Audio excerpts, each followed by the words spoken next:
할렐루야. 네, 누군가가 물고기가 물속에 살듯이 사람은 말의 바다 속에 산다고 했습니다. 사람에게는 식욕 못지않게 수다욕이 있습니다. 말하고 싶고 속에 있는 것을 털어놓고 싶고 자기가 대화의 중심에 서고 싶어 하지요. 물론 하고 싶은 말 다 하면 살 수는 없습니다. 속에 있는 말을 다 해버리면 어떻게 될까요? 인간관계 다 깨집니다. 그래서 말 못하는 게 더 많습니다. 불교의 스님들은 무건수행을 합니다. 참 좋은 수행법이라고 봅니다. 저도 기도원에 들어가서 하루 종일 말 한마디 하지 않고 휴대폰도 끄고 그렇게 보내봅니다마는 말을 안 한다고 하는 것이 하는 것보다 더 힘듭니다. 우리 사회가 신뢰가 떨어지게 된 원인 중에 하나는 말 때문입니다. 약속의 남발, 오용, 수다, 험단, 거짓말, 허풍 이런 말들, 말이 소통의 도구가 아니고 공격의 무기로 변해가고 있습니다. 말의 남발 그리고 지나친 과장과 포장 때문에 사람들은 말을 안 믿습니다. 예. 우리 서로 대화하다가 뭐 이렇게 말하죠. 만일 그게 사실 아니라면 내 손에 장을 지지겠다. 그러면 사람들이 말려야 됩니다. 뭘 손에다가 장을 지져 이 사람아. 말린 사람 없습니다. 왜? 그렇게 하는 사람이 없기 때문에. 그 틀려도 손에 장 지질 사람 없습니다. 또 그런 거 하면 말하다도 성질나면 뭐라죠? 내가 아니면 내 성 갈아뿐다. 야, 이 사람은 그래도 조상이 준 성을 왜 가냐? 이래 말린 사람 있습니까? 안 말린 이유는 아니라도 성 갈 사람 아무도 없습니다. 이런 과장 이런 것들. 예. 그래서 사람들이 살아면서 말이 자꾸 독해집니다. 자꾸 탁해지죠. 악해지죠.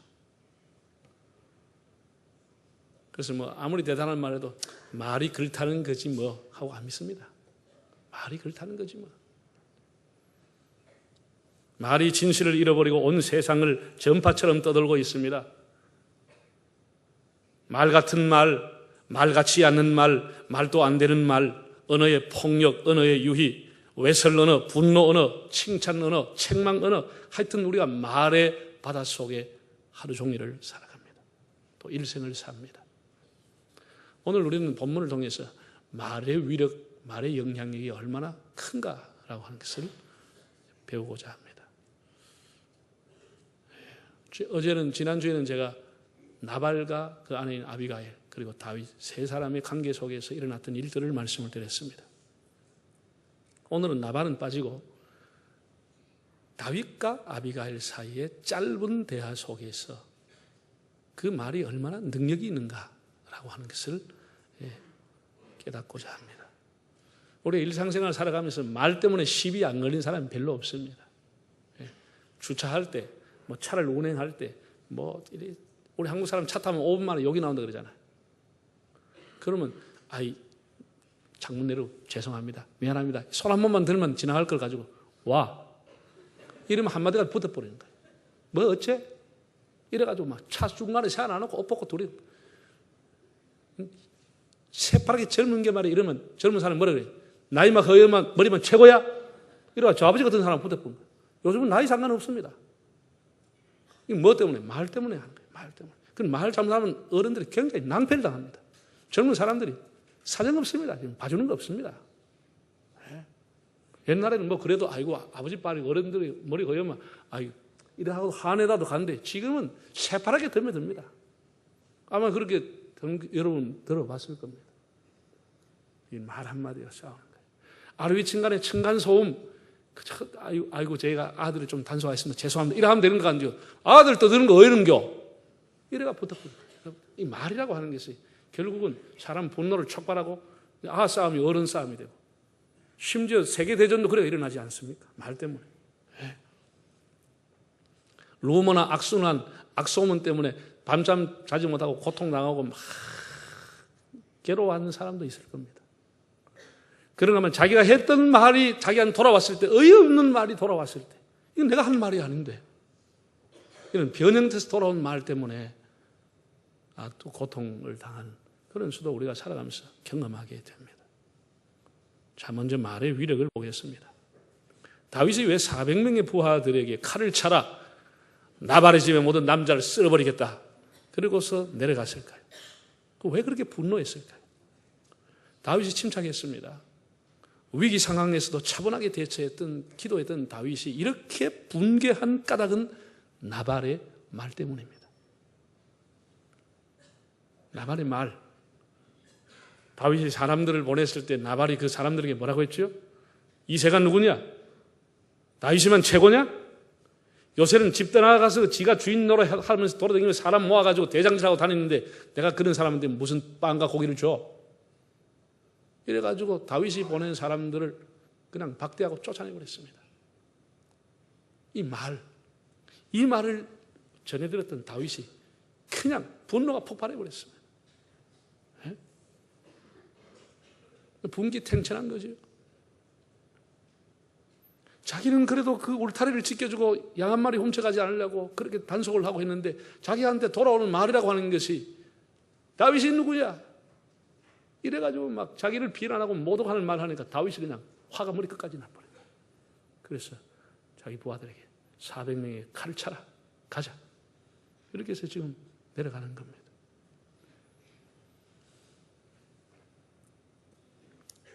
한편 종들로부터 자기 남편이 다윗이 보낸 사람을 멸시하고 빈손으로 보냈다고 하는 소식을 들은 그 아내 아비가일이 민첩하게 음식을 준비해가지고 급히 나귀를 타고 다윗을 찾아 나섰습니다. 사과하기 위해서 음식을 준비해서 나갔죠. 그 이 두 행렬이 중간에서 마주치게 된 겁니다. 다윗의 행렬과 아비가일 행렬이 마주치는 거예요. 그게 오늘 본문에 나온 건데 23절에서 25절까지 다시 한번 읽어보겠습니다. 아비가일이 다윗을 보고 급히 나귀에서 내려 다윗 앞에 엎드려 그의 얼굴을 땅에 대니라. 그가 다윗의 발에 엎드려 이르되 내 주여 원하건대 이 죄악을 나 곧 내게로 돌리시고 여종에게 주의 귀에 말하게 하시고 이 여종의 말을 들으소서. 원하옵나니 내 주는 이 불량한 사람 나발을 개의치 마옵소서. 그의 이름이 그에게 적당하니 그의 이름이 나발이라. 그는 미련한 자니이다. 여종은 내 주께서 보내신 소년들을 보지 못하였나이다. 자, 얼마나 지혜로운지. 다윗의 일행을 보고 급히 나귀에서 내렸다는 거예요. 급히. 이 모든 게 타이밍이 중요해요. 사과는 타이밍이 중요한 거예요. 급히. 위기 대처 능력을 발휘하고 수습을 하려고 하고 민첩하게 행동하는 급히. 다윗 앞에 엎드려 얼굴을 땅에 대는 진정성을 보이는 거예요. 사과의 진정성, 입만 하는 게 아니에요. 얼굴을 땅에 대고 엎드려서 이 죄악을 저에게 돌리십시오. 저는 당신이 보낸 심부름꾼들을 보지 못했습니다. 그럼에도 불구하고 이 죄악, 이 허물, 저의 불찰이고 저의 책임입니다. 저의 남편을 상관하지 마십시오. 제 남편의 이름이 나발입니다. 그런 미련한 사람입니다. 제 남편을 관계하지 마십시오. 다 저의 잘못입니다. 이렇게 땅에 엎드려서 정말 진정성 있는 사과를 보였습니다. 그 말 하나하나, 행동 하나하나에 분노했던 다윗의 분이 가라앉기 시작. 그 말에. 말 때문에 다윗이 분노했다가 말 때문에 다윗이 분이 가라앉게 된 거예요. 그 긴박하고 짧은 대화 속에 내 주여라고 하는 단어가 8번 나오고 나는 당신의 여종이니이다 한 말이 6번 나옵니다. 이 내 주여라고 하는 말은 하나님은 아니고 우리로 말하면 장군님이란 뜻입니다. 잠언 15장 1절의 세 번역을 보면 부드러운 대답은 분노를 가라앉히지만 거친 말은 화를 돋군다고 했습니다. 말의 위력이죠. 생각과 말이라고 하는 것은 위력과 파장이 완전히 다릅니다. 여러분 오늘 이 말씀을 잘 들으십시오. 어떤 시각, 어떤 인물, 어떤 사건에 대해서 사람들이 가지고 있는 생각과 감정은 다 다릅니다. 다 다릅니다. 생각만 하고 말하지 않으면 그 파장이 크지 않습니다. 그저 상대의 표정을 보고 좀 짐작을 할 뿐입니다. 속으로 생각으로 미운 사람에 대해서 베라벨 욕을 하고 베라벨 만행을 저지르고 베라벨 생각을 다 가질 수가 있습니다. 그러나 입 밖에 내지 않으면 두 사람의 관계가 급속하게 깨지지 않습니다.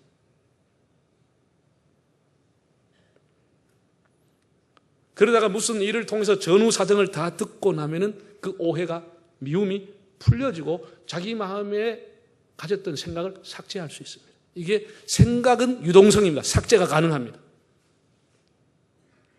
생각은 거기에 덧칠도 가능하고 삭제도 가능합니다. 생각은 큰 파장이 없습니다. 스스로가 오해 살 수 있고 스스로가 오해 풀 수도 있습니다. 그건 자기 마음먹기에 달려있는 거예요. 그런데 생각과 달리 말이라고 하는 것은 일단 입 밖으로 나갑니다. 이것은 취소가 불가능합니다.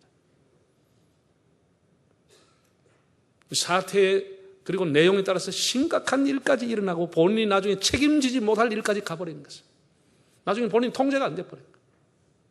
브레이크가 없이 가버린 거예요.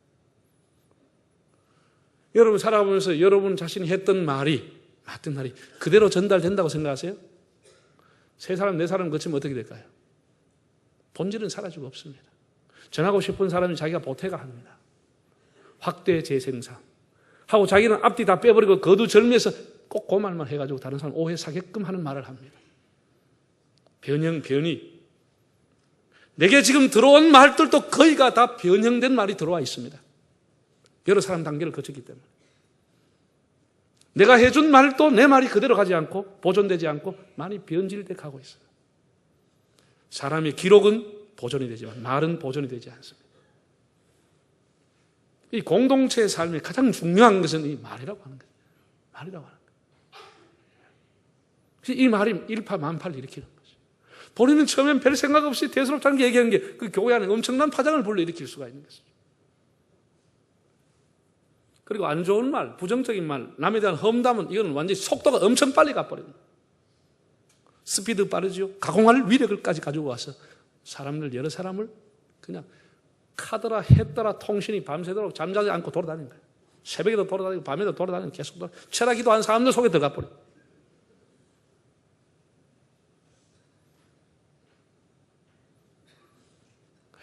여러분들이 좀 알아듣기 쉬우시라고 말의 부정적인 변형이 어떻게 가는지 한번 화면을 통해서 한번 보시겠습니다. 부정적인 말이 어떻게 변형이 됐냐? 처음에 입에서 나갑니다. 생각만 하면 괜찮아요. 입에서 말이 나가면 그냥 있어요. 그 다음 어떻게 되죠? 이 말은 결코 자기에게 돌아오지 않고 떠돌아다니는 거예요. 회수가 안 되는 거예요. 1년이고 5년이고 계속 돌아다니는 거예요. 두 번째 어떻게 돼요? 최초의 말에서 그 말은 반드시 변형이 됩니다. 제가 좀 전에 얘기한 것처럼 확대 재생산, 본인의 전달하는 사람의 의도에 따라서 거두절미, 완전히 엄청나게 진화되고 어떤 방향으로 갈지 모릅니다. 그 다음 어떻게 되죠? 그 상황이 발생합니다. 네가 그런 말 할 수 있냐? 싸움하고 따지고 이제 붙게 되는 것이죠. 그 정도만 되면 다행이죠. 그 다음 어떻게 돼요? 관계가 완전히 절교되고 증오가 되고 깨져버려요. 한 사람이 교회를 떠나든지 한 사람은 남든지 둘 다 남아있으면 둘 다 원수가 되는 거예요. 두 집안이 원수가 돼버리는 거예요. 이게 말이라고 하는 거예요. 별수록 작게 했던 말이 이렇게 가버리는 거예요. 관계 깨져버려요. 그 다음에 어떻게 돼요? 심한 것은 법정까지 가버리는 거죠. 명예훼손죄로, 무고죄로 가는 거예요. 이게 말의 변형입니다. 이게 엄청나게 무서운 거예요. 생각하고 있으면 파장이 안 일어나는데 입 밖에 나왔다 가면 그거는 거둬들일 수가 없는 것이에요. 잠언 18장 21절 한번 보시겠습니다. 죽고 사는 것이 어디에 있어요? 사람이 죽고 사는 것이 셋이 혀에 있다고 성경은 말했습니다. 혀에 있다. 또 6장을 한번 보겠습니다. 읽어볼까요? 네 입의 말로 네가 얽혔으며 네 입의 말로. 이 말의 뜻은 네 말 때문에 네가 얽혔고 네 말 때문에 네가 잡혔다. 자승자박이 됐다. 말 때문에 걸려버리고 잡혔어요. 마치 이 누에가 이 실을 뽑아가지고 그 누에 고치 속에 자기가 들어가 잡히듯이 자기가 뱉은 말에 자기가 꼼짝없이 잡혀버린 거예요. 그래서 나오지를 못하는 거예요. 여러분 잘 아시겠지만 인생에 돌아오지 않은 것 5가지입니다. 한번 화면을 보실까요? 인생에 돌아오지 않은 게 첫째가 뭐예요? 시위를 떠난 화살은 돌아오지 않습니다. 총구에서 나간 총알은 돌아오지 않습니다. 싸버리면 나가는 거예요. 돌아오지 않아요. 두 번째 어떻게 되죠? 잃어버린 찬스, 그 시간, 그런 것은 다시 오지 않습니다. 세 번째는 쏟아버린 물입니다. 엎질러진 물을 다시 다 주워 담을지 못합니다. 네 번째는 지나간 시간입니다. 이건 다시 돌아오지 않습니다. 마지막에 뭐가 있을까요?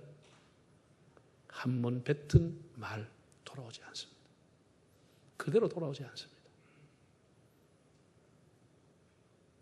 교회라고 하는 것은 한 집단이 아닙니다. 남녀노소 다 모여 있습니다.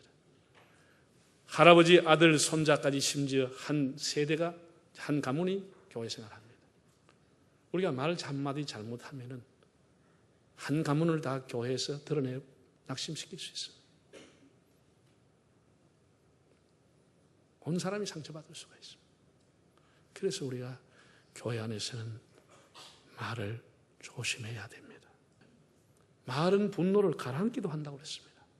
우리가 유순한 말, 덕이 되는 말, 부드러운 말, 아비가일의 그 말, 그렇게 분노했던 다윗을 가라앉혀야 돼요.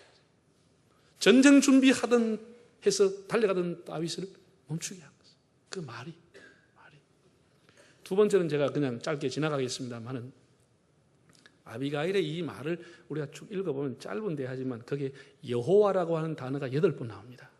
참 아비가일이 지혜가 있는 게 다윗으로 하여금 지금 다윗이 너무 화가 나가지고 자기 사명을 잃어버린 거예요. 사람이 너무 분하면 자기 위치, 자기 사명, 자기 직분을 잃어버리는 거예요. 분노가 앞서기 때문에 통제가 안 되는 거예요. 지금 다윗이 그런 상태예요. 그런데 이 여인이 다윗에게 하나님의 사명을 일깨워주는 거예요. 여호와께서 당신을 세우셨고 여호와 당신을 보호하시고 여호와가 당신을 지도자로 삼으실 것인데 계속해서 여호와 하니까 다윗이 자기 위치를 회복하게 되는 거예요. 그 말 속에서 내가 장차 왕이 될 사람이구나. 회복이 되는 거예요. 자기 사명이 회복이 되는 거예요. 우리가 좋은 말은 그 사람의 위치와 사명을 회복시켜주는 거예요. 자기 서 있는 위치를 찾게 해주는 거예요. 위치를. 세 번째는 말의 열매를 보게 됩니다. 아비가일이 다윗의 노를 누구로 드리겠다면 계속 다윗을 높이고 칭찬하고 있습니다. 25장 29절 30절을 볼까요?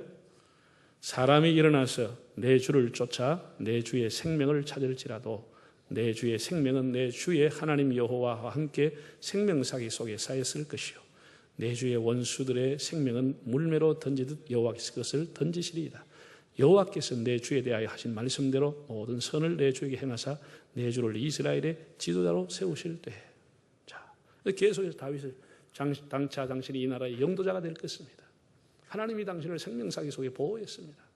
계속해서 그 사명을 읽어주면서 그를 높이고 인정하고 칭찬해 주는 거예요. 다윗은 단 한 번도 자기를 인정받지 못했습니다. 사울로부터 늘 멸시를 받았습니다. 쫓겨났습니다.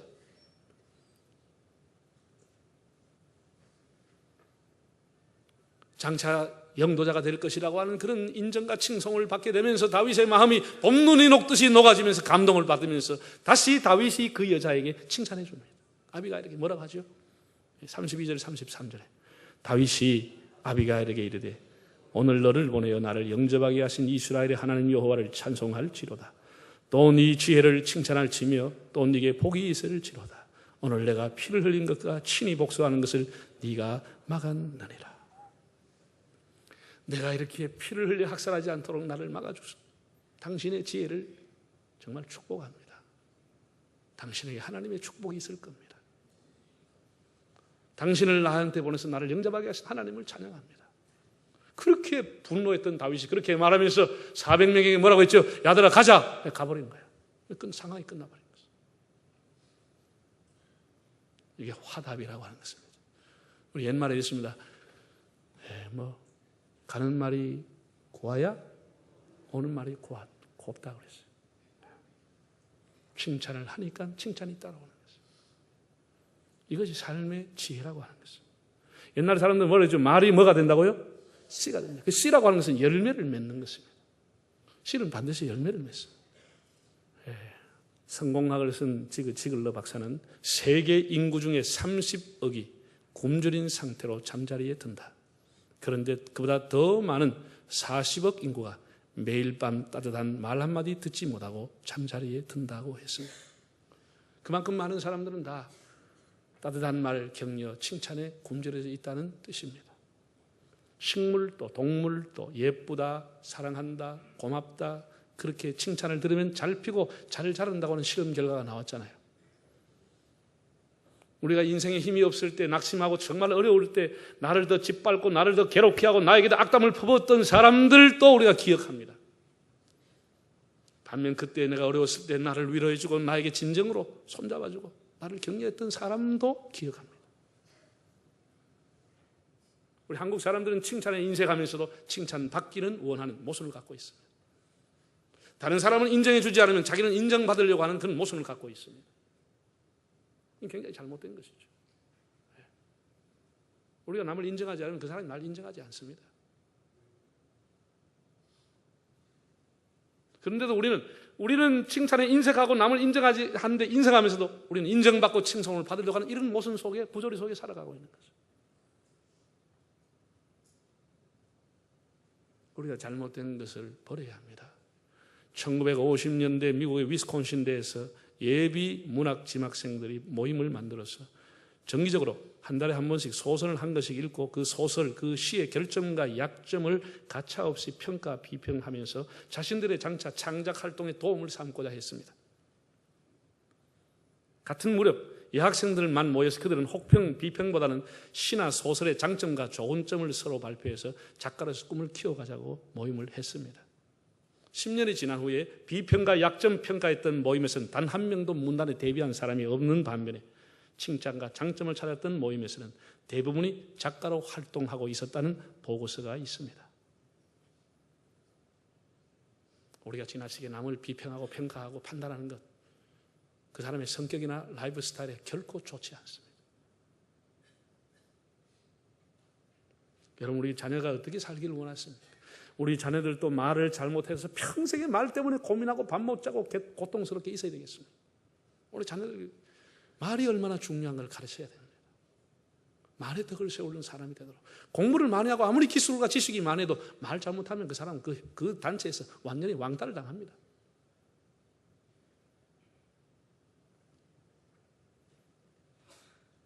우리 예수 믿는 사람 말 잘한다 그럽니다. 말 잘하는 것보다 더 중요한 건 잘 말하는 겁니다. 말 잘하는 사람이 되심하고 잘 말하십시오. 사랑하는 여러분, 아비가일이 왜 슬기로운 여인의 대명사가 됐을까요? 말입니다. 말 한마디로 청량빛을 갚았습니다. 자기 가문이 멸문지하를 당하고 풍전위기의 등화 속에 자기 가정을 구하고 다윗의 분노를 너그러뜨려서 다윗으로 하여금 대학살과 끔찍한 학살을 막았던 지혜로운 여인이 됐습니다. 말 때문입니다. 다시 제가 말씀드리지만 생각과 말은 천양지차입니다. 생각은 그렇게 큰 파장을 일으키지 않습니다. 자기 안에 맴돌다 그냥 끝날 수 있고 바뀔 수도 있고 유동적입니다. 일단 말이 나가면 그 사람은 그 말을 통제하지 못합니다. 본인도 통제 못합니다. 그 말은 분명히 바뀌어집니다. 그래서 유대인 격언에 보면 이런 말이 있습니다. 말이 입 안에 있을 때는 내가 말을 지배하지만 말이 입 밖으로 나가면 말이 나를 지배한다. 말의 지배를 당하게 되는 것이죠. 우리가 다 살아가면서 말 때문에 상처를 받고 살아가는데 그러지 않도록 지금부터라도 이 공동체는 말이 중요한 것이에요. 덕이 되는 말, 건덕이 되는 말, 유순한 말, 남에게 격려가 되고 힘이 되는 말. 우리가 그런 일을 통해서 우리의 공동체를 세워나가고 주님을 기쁘게 하고 우리 자녀들의 말에 대한 중요성을 바르게 가르쳤어. 우리 자자손손이 하나님 앞에 복을 받는 삶을 살아가는 은혜가 있기를 바랍니다. 우리 다 머리 숙이겠습니다.